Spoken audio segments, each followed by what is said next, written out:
Well, Christmas, Hanukkah, Boxing Day, it's all come very early for us here at RocketDNA. We've just received a really nice big surprise here from DJI, the brand new Dock 3. We've got no details whatsoever on this unit. We're pretty much opening this up prior to any kind of formal release. DJI has been pretty tight-lipped on the details and the specs of this unit, so we're going to be opening this up for the very first time together. G'day, my name is Chris Clark, CEO of RocketDNA, and welcome to Rocket Reviews. Let's give this a go. I'm going to try and pack this on my own. Maestro, please cue the 10-second unboxing montage.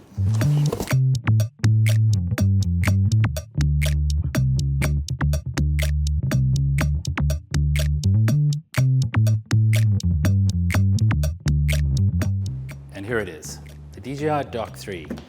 It's at first glance slightly bigger than the Dock 2. I would say about probably a 30 centimeter sort of gain on the previous version, and supposedly that's to do with a more enhanced cooling system. I think DJI took a lot of feedback in from the Dock 1 and the Dock 2 series, which really essentially only had a bit of a fan and a very basic sort of air cooling system.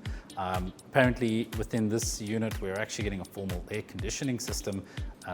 Not sure to the industrial what kind of spec or what kind of, if it's an HVAC at all, but we're really quite interested to sort of give that a bit of a quick test.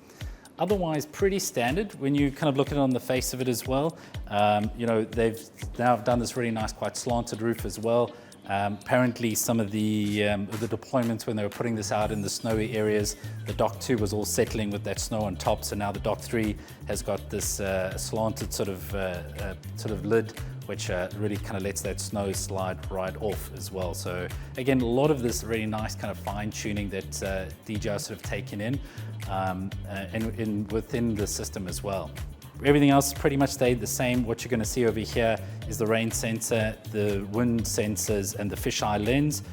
On the back here, we'll get to a nice little photo shot. They've installed the RTK system now separately. It's no longer in the lids. They've got a dedicated system here, which clamps on right to the back of the unit.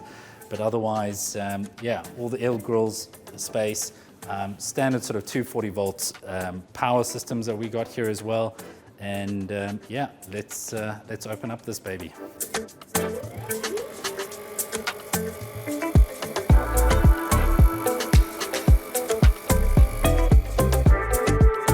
So let's get our hands dirty with the new Mavic 4D drone.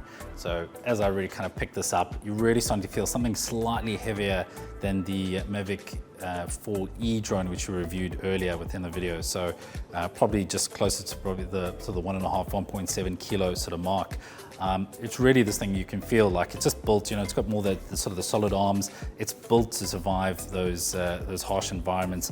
And the main difference with this unit in comparison to the Mavic 3D in the Dock 2 version is now this drone is IP rated. So we're really going to see a big push towards you know, using these drones in all kinds of environments, as well as public safety, drone as a first responder, and especially within our case at RocketDNA within the mining environment as well. So yeah, it's going to be very exciting to test this unit out.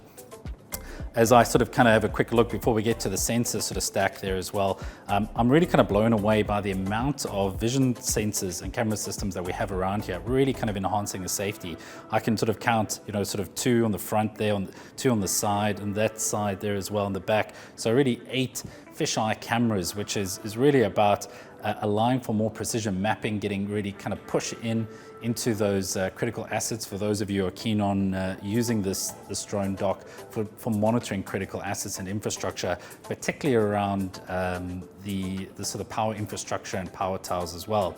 For those of you who don't want to get the drone closer, and we'll chat a little bit now really about the sensor array, but they've pretty much taken the same stack as the new Mavic 4E units as well. So on the M4D, what we're seeing here is the same sort of wide angle camera, the 7x tele camera as well, and the 3x, as well as the rangefinder. So we're seeing a lot to do with how we're going to be doing accurate surveys as well as mapping and modeling using this particular sensor stack here. Coming to the top here as well, you're going to see the RTK module built straight into it, and this is the sort of the 4G dongle bay. So again, allowing you to be able to push this thing beyond the ranges of just what the normal connectivity and transmission range will allow on the drone. We kind of heard a lot of the firmware updates in the previous versions, which are allowing boxes to, for drones to hop between boxes as well. But what we're really going to be understanding now is actually how these new Dock 3s actually join and can actually operate in tandem. So for those of you who've got 24/7 operations, or operations where you don't want to wait for the battery to charge, you're now able to sort of connect these docks together and allow them, as one drone lands, the next one takes off. So really providing for continuous and critical kind of operations. On the top here, you've really got a lot of space here for additional sort of accessories. Very similar to the Mavic 4E device. You're able to attach the lighting and the speaker systems, as well as allowing for the parachute systems on here as well. What we've also understood from DJI is now they're going to be allowing an actual kill switch being built into the firmware of the device as well. So no more parachute systems, which will do sort of a forced kill switch of the motors as well. You'll actually be able to plug into the SDK for those of you who are providing sort of parachute systems and be able to actually trigger an actual kill switch, which will turn off the motors to the drones as well. So sort of preventing any kind of other damage to the drone, or in those real critical situations when you just need to get the drone out of the sky as well. Turning the unit around now, looking at the battery pack, a much larger battery size, like really great sort of fitting in, how these units sort of fit in there now. I don't think these are ones you're going to be able to put on the planes, folks. Let's have a look at that power rating as well. So they've got here, these rated capacities are already coming at about 150 watt hours. So a lot larger, 50% bigger than the Mavic 4 Enterprise series that we reviewed earlier as well, but really kind of pushing you to getting a full sort of flight, an hour flight time out of these new M4D units. Let's tell a little bit about the induction charging. So, at RocketDNA, we've been a big user of these systems, and understanding this great sort of skid design where the drone sort of slides in, so minimizing the number of contact points and thus maintenance and other sort of swappables as well, has really been a very clever design. But then sort of the byproduct of that was the amount of heat that these systems generated. And for those of you who are operating in really extreme conditions like ourselves, where you're getting some temperatures exceeding 45 degrees centigrade, we're really, really pushing about understanding the cooling systems within how these drones can be cooled, allowing for more efficient battery charging and overall lifetime and capacity of the units itself as well. So yeah, it would be great, probably be great to test this all out. But at sort of first glance, some really sort of great leaps and improvements from the original two Dock designs. All right, so spinning the unit around, as mentioned, we've got the RTK module, which is a separate sort of attachment, which plugs in on the back there as well.